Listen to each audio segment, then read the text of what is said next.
हाय दोस्तों, स्वागत है हमारे चैनल पर। आज हम बात करेंगे मुगल साम्राज्य के एक ऐसे शासक की जिसका नाम इतिहास में सुनहरे और काले अक्षरों दोनों में लिखा गया है, औरंगजेब आलमगीर। कोई उसे धर्मनिष्ठ योद्धा मानता है तो कोई उसे क्रूर और असहिष्णु शासक कहता है। लेकिन सच क्या है? आज हम न सिर्फ उनके शासन को खंगालेंगे बल्कि कुछ ऐसी कहानियां भी सुनाएंगे जो शायद आपको पहले कभी न पता हो।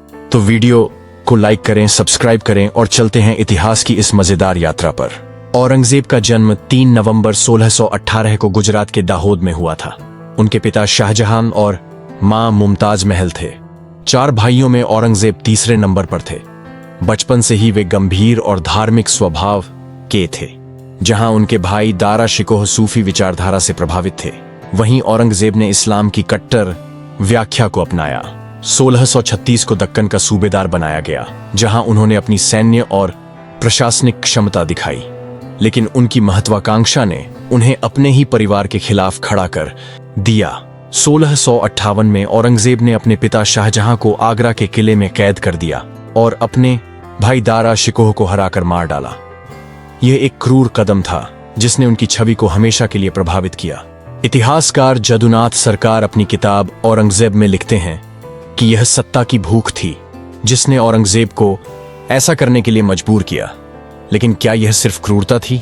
कुछ विद्वान जैसे ऑन्ड्रे ट्रस्चके अपनी किताब Aurangzeb the man in the myth में कहते हैं कि यह उस समय की राजनीतिक मजबूरी थी जहां सत्ता के लिए भाई भाई का दुश्मन बनना आम था। शासन संभालते ही औरंगजेब ने मुगल साम्राज्य को अपने चरम तक पहुंचाया। उनके समय में साम्राज्य 32 लाख वर्ग किलोमीटर तक फैला, लेकिन यह विस्तार आसान नहीं था। औरंगजेब के शासन की सबसे बड़ी खासियत और विवाद उनकी धार्मिक नीतियां थीं। उन्होंने गैर मुस्लिमों पर जजिया कर फिर से लागू किया, जो अकबर ने हटा दिया था। काशी, विश्वनाथ और मथुरा के केशवदेव मंदिर जैसे कई हिंदू मंदिरों को तोड़ने के आदेश दिए गए। इतिहासकार रिचर्ड ईटन अपनी किताब India in the Persianate as में कहते हैं कि ये कदम धार्मिक कट्टरता से ज्यादा राजनीतिक थे, विरोधी राजाओं को कमजोर करने की रणनीति। लेकिन यहां एक दूसरा पहलू भी है। औरंगजेब ने कई हिंदू मंदिरों को अनुदान भी दिया, जैसे उदयपुर के जैन मंदिर को। इतिहासकार रुचिका शर्मा इस बात की पुष्टि करती हैं कि उनके शासन में हिंदुओं को ऊंचे प्रशासनिक पदों पर भी रखा गया।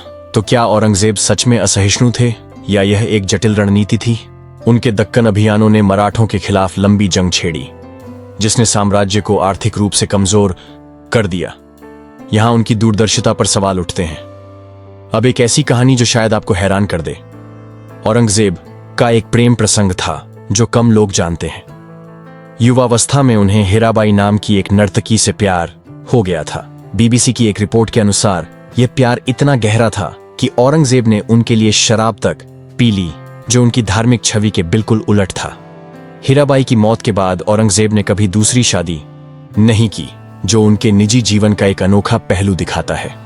एक और रोचक बात, औरंगजेब अपनी कब्र के लिए मिट्टी का सादा मकबरा चाहते थे। खुलदाबाद में उनकी कब्र आज भी इस सादगी की गवाही देती है।